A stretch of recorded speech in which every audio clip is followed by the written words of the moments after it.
Hi friends, today we are going to start our new lesson in first part Basic Science textbook. Our unit is second unit Wonders of Visible Light. Let's start. Are you ready? Okay. Observe the given picture. Didn't you notice light being directed into the house using a mirror? മുഖം നോക്കുന്ന mirror കണ്ണാടി ഉപയോഗിച്ചിട്ട് വീടിനുള്ളിലേക്ക് light എത്തിക്കുന്നത് കാണുന്നുണ്ടല്ലോ എല്ലാവരും. അപ്പം നിങ്ങളും അങ്ങനെ ചെയ്തിട്ടുണ്ടാവും അല്ലേ? What other objects can be used instead of a mirror? മിററിന് പകരം മറ്റേതൊക്കെ ഒബ്ജക്ട്സ് വസ്തുക്കൾ നമുക്ക് ഈ രീതിയിൽ ഉപയോഗിക്കാൻ പറ്റും? Let's do an experiment to find out.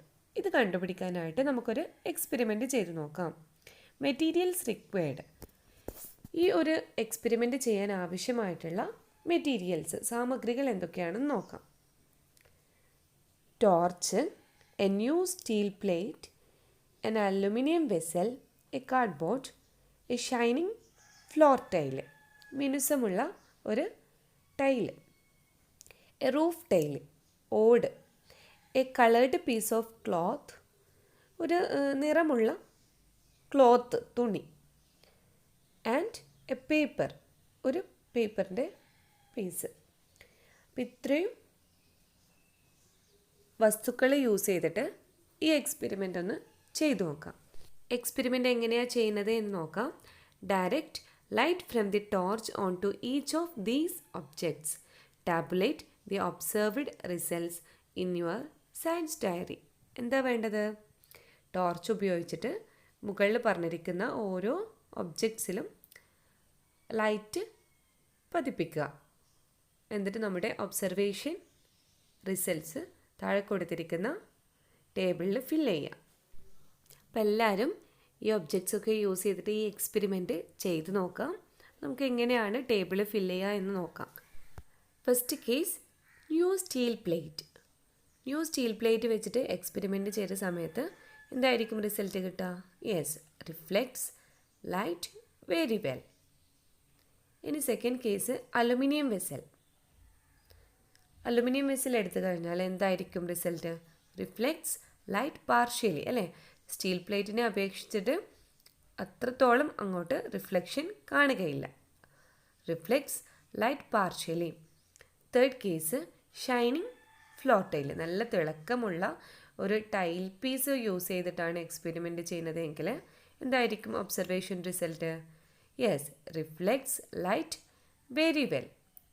ലൈറ്റിനെ നന്നായിട്ട് തിരിച്ചയക്കും. കാർഡ്ബോർഡ്. നമുക്കറിയാം കാർഡ്ബോർഡ് ഒരു ഹാർഡ് പീസാണ് അല്ലേ? കട്ടിയുള്ളൊരു കാർഡ്ബോർഡ് എടുത്തിട്ടാണ് എക്സ്പെരിമെൻറ്റ് ചെയ്യുന്നതെങ്കിൽ ഡസ് നോട്ട് റിഫ്ലക്റ്റ് ലൈറ്റ്. ലൈറ്റിനെ തിരിച്ചയക്കുകയില്ല. റൂഫ് ടൈൽ, ഓടെടുത്തിട്ടാണെങ്കിലോ ഒബ്സർവേഷൻ എന്തായിരിക്കും? Does not reflect light. ഇനി കളേർഡ് പീസ് ഓഫ് ക്ലോത്ത് ആണെങ്കിലോ? Yes, does not reflect light. Paper ആണെങ്കിലോ? Does not reflect light. അപ്പോൾ ഇതിൽ ഏതൊക്കെയാണ് ലൈറ്റിനെ നന്നായിട്ട് നല്ല രീതിയിൽ റിഫ്ലക്റ്റ് ചെയ്തിട്ടുള്ളത്? അതെ, ന്യൂ സ്റ്റീൽ പ്ലേറ്റ്, അതുപോലെ ഷൈനിങ് ഫ്ലോർ ടൈൽ. ഈ രണ്ട് കേസിലുമാണ് ലൈറ്റിനെ നന്നായിട്ട് റിഫ്ലക്റ്റ് ചെയ്തിട്ട് ഉള്ള റിസൾട്ട് നമുക്ക് കിട്ടിയത്. അപ്പോൾ എന്താണ് reflection? What you mean by reflection? Reflection of light is the return of light that falls on a surface. Light, പ്രകാശം ഒരു സർഫസ് മീൻസ് ഒരു പ്രതലത്തിൽ തട്ടിയിട്ട് തിരിച്ചു വരുന്നതിനെയാണ് പ്രകാശത്തിൻ്റെ റിഫ്ലക്ഷൻ, പ്രതിപതനം എന്ന് പറയുന്നത്.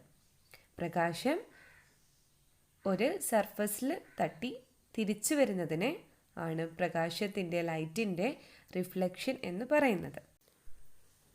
Which of the objects reflected light very well? What is the peculiarity of their surfaces? നമ്മൾ എക്സ്പെരിമെൻറ്റ് ചെയ്ത സമയത്ത് ഏതൊക്കെ ഒബ്ജക്റ്റാണ് ലൈറ്റിനെ നന്നായിട്ട് റിഫ്ലക്റ്റ് ചെയ്തത്? ഏതൊക്കെയാണ്? യെസ്, ന്യൂ സ്റ്റീൽ പ്ലേറ്റ് നമുക്ക് കിട്ടിയ result reflects light very well ആയിരുന്നു.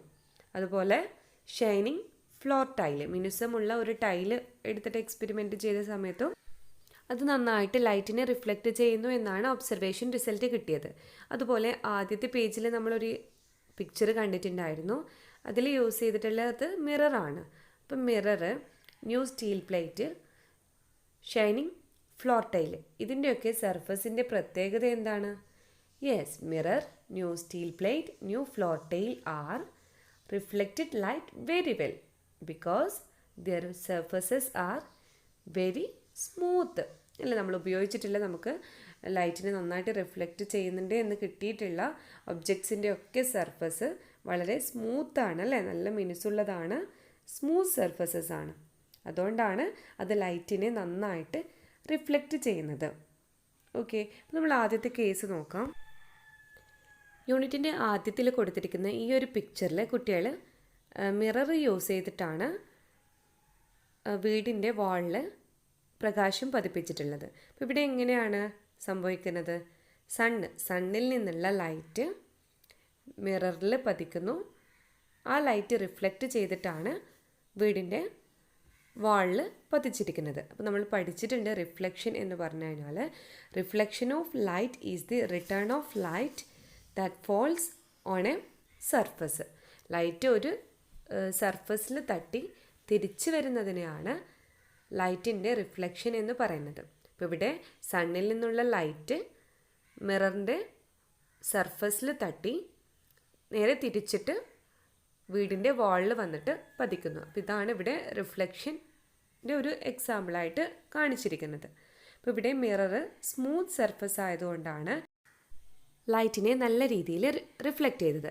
നമ്മൾ മിററിൻ്റെ പകരം ന്യൂ സ്റ്റീൽ പ്ലേറ്റ്, ഒരു പുതിയ സ്റ്റീൽ പ്ലേറ്റ് യൂസ് ചെയ്തിട്ടാണ് എക്സ്പെരിമെൻറ്റ് ചെയ്യുന്നതെങ്കിലും നമുക്ക് പ്രകാശത്തെ വളരെ നല്ല രീതിയിൽ തന്നെ വാളിൽ പതിപ്പിക്കാൻ പറ്റും.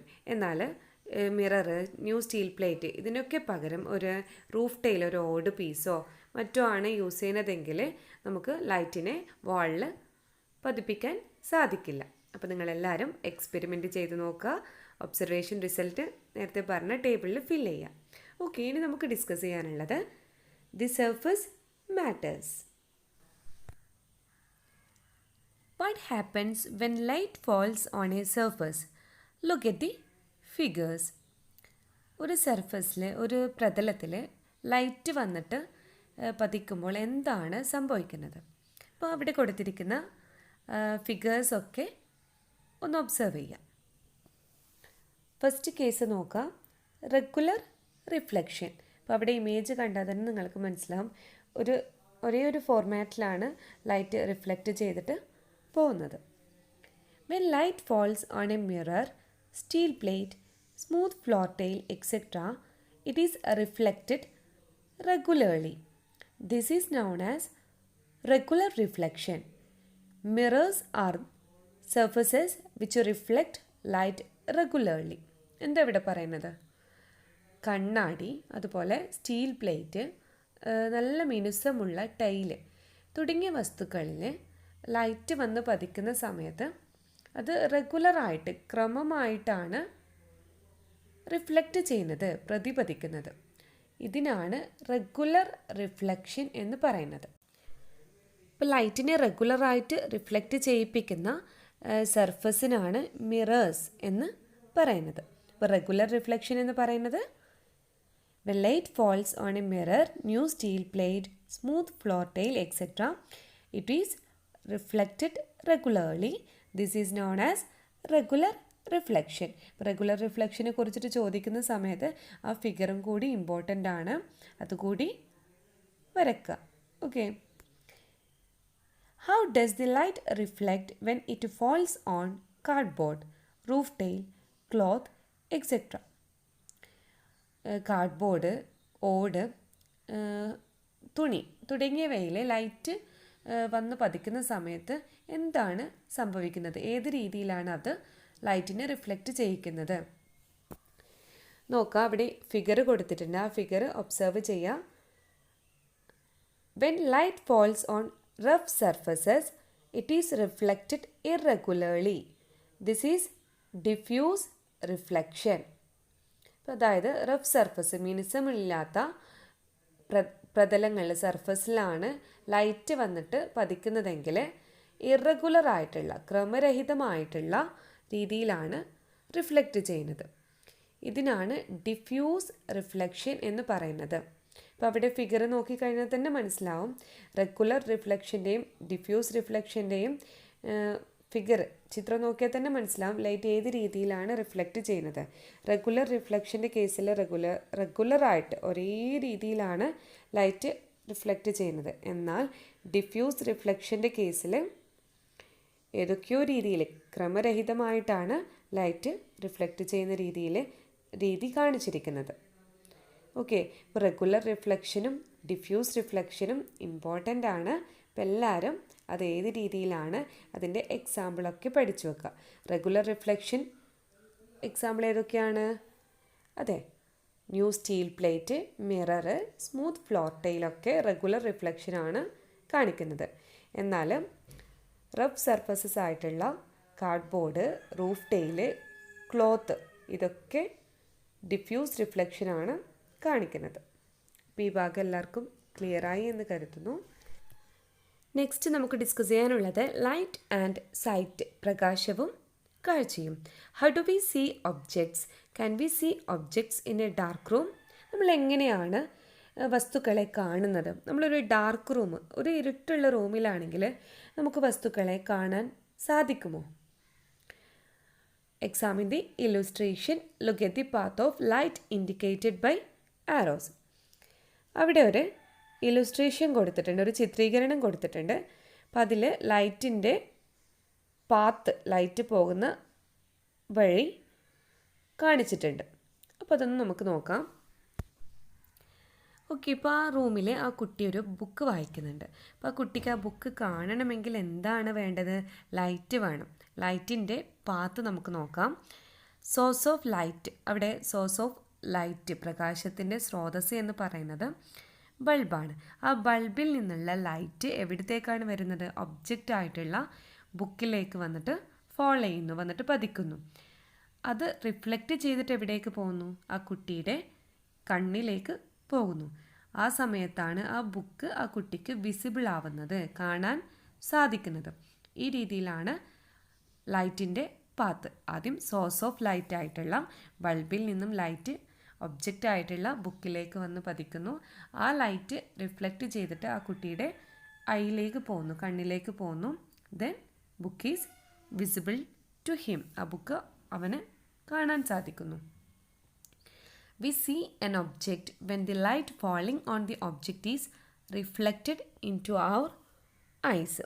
നമ്മൾ ഒബ്ജക്ട്സിനെ, വസ്തുക്കളെ കാണുന്നത് ആ വസ്തുക്കളിൽ തട്ടുന്ന ലൈറ്റ് റിഫ്ലക്റ്റ് ചെയ്തിട്ട് നമ്മുടെ കണ്ണിൽ വന്നിട്ട് പതിക്കുന്ന സമയത്താണ്.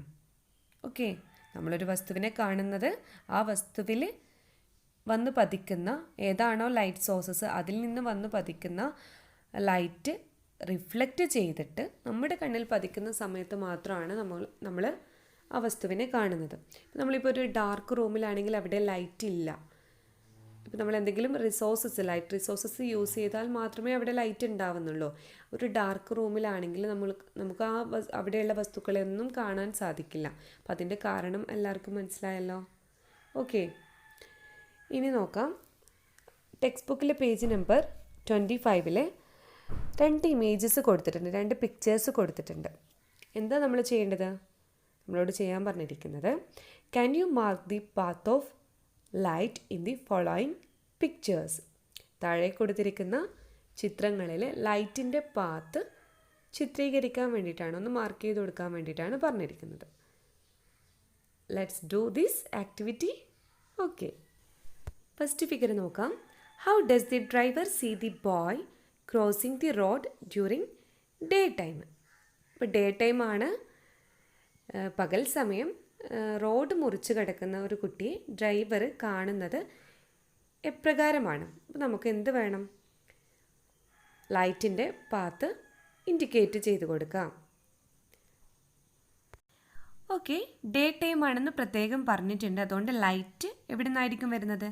Yes, light coming from the sun falls on the boy and gets reflected.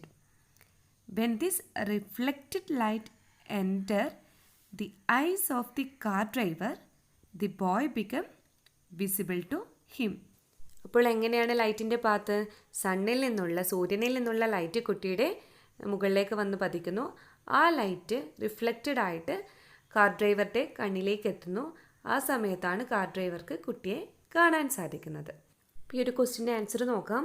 How does the driver see the boy crossing the road during the day time? പകൽ സമയത്ത് റോഡ് മുറിച്ച് കിടക്കുന്ന കുട്ടിയെ കാർ ഡ്രൈവർക്ക് എങ്ങനെയാണ് കാണാൻ സാധിക്കുന്നത്? Light coming from the sun falls on the boy and get reflected. സൂര്യനിൽ നിന്നും സണ്ണിൽ നിന്നും വരുന്ന ലൈറ്റ് കുട്ടിയുടെ മേൽ വന്ന് പതിക്കുന്നു, റിഫ്ലക്റ്റഡ് ആവുന്നു, പ്രതിപതിക്കുന്നു. When this reflected light enter the eyes of the car driver, the boy become visible to him. ഈ റിഫ്ലക്റ്റഡ് ലൈറ്റ് കാർ ഡ്രൈവറുടെ കണ്ണിലേക്ക് എത്തുന്ന സമയത്ത് കാർ ഡ്രൈവർക്ക് കുട്ടിയെ കാണാൻ സാധിക്കുന്നു. ഇനി നമുക്ക് നെക്സ്റ്റ് പിക്ചർ നോക്കാം. How is the dog seen when torch is lighted? Torch തെളിയിക്കുമ്പോൾ നായയെ കാണുന്നത് എങ്ങനെയാണ്? നമുക്കതിൻ്റെ നേരത്തെ ചെയ്തതുപോലെ ലൈറ്റിൻ്റെ പാത്ത് വരച്ച് നോക്കാം. Light from the torch falls on the dog and gets reflected. This reflected light enter the eyes of the man. The dog become visible to him. ഇവിടെ ടോർച്ചിൽ നിന്നുള്ള ലൈറ്റ് ഡോഗിൻ്റെ മേൽ വന്ന് പതിക്കുന്നു. അതിനുശേഷം ആ ലൈറ്റ് റിഫ്ലക്റ്റഡ് ആവുന്നു. റിഫ്ലക്റ്റഡ് ആയിട്ടുള്ള ലൈറ്റ് അയാളുടെ കണ്ണിലേക്ക് വന്ന് പതിക്കുന്നു. ആ സമയത്താണ് അയാൾക്ക് ഡോഗിനെ കാണാൻ സാധിക്കുന്നത്. അപ്പോൾ ഈ ക്വസ്റ്റിൻ്റെ ആൻസർ നോക്കാം. How is the dog seen when torch is lighted? Torch പ്രകാശിപ്പിക്കുന്ന സമയത്ത് ഡോഗിനെ ഇങ്ങനെയാണ് കാണാൻ സാധിക്കുന്നത്. Light from the torch falls on the dog and gets reflected. ടോർച്ചിൽ നിന്നുള്ള ലൈറ്റ് ഡോഗിൻ്റെ മേലെ വന്ന് പതിക്കുന്ന സമയത്ത് അത് റിഫ്ലക്റ്റഡ് ആവുന്നു, പ്രതിപതിക്കുന്നു. This reflected light enter the eyes of the man, the dog become visible to him. ഈ റിഫ്ലക്റ്റഡ് ലൈറ്റ് ടോർച്ച് അടിച്ച ആളുടെ കണ്ണിലേക്ക് എത്തുന്ന സമയത്താണ് അയാൾക്ക് ഡോഗിനെ കാണാൻ സാധിക്കുന്നത്. അപ്പോൾ ഇതെല്ലാവർക്കും ക്ലിയർ ആയി എന്ന് കരുതുന്നു. ഈ രണ്ട് പിക്ചേഴ്സിൻ്റെയും താഴെയായിട്ട് ഒരു ക്വസ്റ്റ്യൻ ചോദിക്കുന്നുണ്ട്. Does the light reflected from our face reach our eyes? What method do we use to see our own face? നമ്മുടെ മുഖത്ത് തട്ടിയിട്ട് റിഫ്ലക്റ്റ് ചെയ്യുന്ന ലൈറ്റ് നമ്മുടെ കണ്ണിൽ പതിക്കുന്നുണ്ടോ? നമ്മൾ നമ്മുടെ സ്വന്തം മുഖം കാണാൻ വേണ്ടിയിട്ട് എന്ത് മാർഗമാണ് സ്വീകരിക്കുന്നത്? അപ്പോൾ ഒന്ന് ആലോചിച്ച് നോക്കിയാൽ എല്ലാവരും. The light reflected from our face does not reach our eyes. We use mirrors to see our own face. നമ്മുടെ മുഖത്ത് തട്ടി റിഫ്ലക്റ്റ് ചെയ്യുന്ന ലൈറ്റ് നമ്മുടെ കണ്ണിൽ പതിക്കുന്നില്ല, എത്തുന്നില്ല. നമ്മൾ നമ്മുടെ സ്വന്തം ഫേസ് കാണാൻ വേണ്ടിയിട്ട് മിറേഴ്സ്, കണ്ണാടികളാണ് ഉപയോഗിക്കുന്നത്. Next, plain mirrors. Examine the surface of a mirror we use. What are the peculiarities of its surface? മുഖം നോക്കാൻ വേണ്ടിയിട്ട് യൂസ് ചെയ്യുന്ന കണ്ണാടിയുടെ സർഫസ് നോക്കിക്കഴിഞ്ഞാൽ എന്തൊക്കെ പ്രത്യേകതകളാണ് കാണാൻ പറ്റുന്നത്? A mirror with a plain surface is called a plain mirror. അതായത് അതിൻ്റെ സർഫസ് പ്ലെയിൻ ആയിട്ടുള്ള മിറേഴ്സിനാണ് പ്ലെയിൻ മിറേഴ്സ് എന്ന് പറയുന്നത്. നമ്മൾ മുഖം നോക്കാൻ യൂസ് ചെയ്യുന്ന മിറേഴ്സ് ഒരു പ്ലെയിൻ മിററാണ്. അപ്പോൾ അതിൻ്റെ പ്രത്യേകത എന്താണ്? അതിൻ്റെ സർഫസ് പ്ലെയിൻ ആയിട്ടാണ് കാണുന്നത്. Now what if we look at A steel plate or an aluminum plate instead of a mirror? How does the face appear? Note it down in your science diary. നമ്മൾ കണ്ണാടിക്ക് പകരം, മിററിന് പകരം steel Plato അല്ലെങ്കിൽ aluminium Plato use ചെയ്തിട്ടാണ് മുഖം നോക്കുന്നതെങ്കിൽ നമ്മുടെ മുഖം എങ്ങനെയായിരിക്കും കാണുന്നത്? How do our face appear when we look at a steel plate or aluminum plate? If we look at a steel plate or an aluminum plate, our face will be either big or narrow. നമ്മൾ aluminium പ്ലേറ്റിലോ അല്ലെങ്കിൽ steel പ്ലേറ്റിലോ നമ്മുടെ മുഖം നോക്കുന്ന സമയത്ത് എന്താവാം കാണുന്നത്? ഒന്നുകിൽ വലുതായിട്ട് കാണാം, അല്ലെങ്കിൽ നാരോ ആയിട്ട് വളരെ മെലിഞ്ഞതായിട്ട് കാണാം. നമുക്കൊരു സ്മൂത്ത് സർഫസ് അല്ലാത്തതാണെങ്കിൽ സ്റ്റീൽ പ്ലേറ്റും അല്ലെങ്കിൽ അലുമിനിയം പ്ലേറ്റും ഒക്കെ കുറച്ച് ഓൾഡ് ആണെങ്കിൽ, കുറച്ച് യൂസ് ചെയ്തതാണെങ്കിൽ നമുക്കൊരു ബ്ലറായിട്ടുള്ള ക്ലിയർ ഇല്ലാത്ത ഇമേജ് ആയിരിക്കും കിട്ടുന്നത്. ഇന്നത്തെ പാർട്ട് നമുക്കിവിടെ വൈൻഡപ്പ് ചെയ്യാം. ഇന്ന് പഠിച്ച പ്രധാനപ്പെട്ട കാര്യം reflection, regular reflection, diffuse reflection, അതുപോലെ ലൈറ്റിൻ്റെ പാത്ത്, നമ്മളൊരു വസ്തുവിനെ ഒബ്സർവ് ചെയ്യുന്ന സമയത്ത് അതിൻ്റെ ലൈറ്റ് പാത്ത് പറഞ്ഞിട്ടുണ്ടായിരുന്നു, അതുപോലെ പ്ലെയിൻ മിറർ. അപ്പോൾ ബാക്കിയുള്ള ഭാഗം നമുക്ക് നെക്സ്റ്റ് പാർട്ടിൽ ഡിസ്കസ് ചെയ്യാം. Okay, thank you.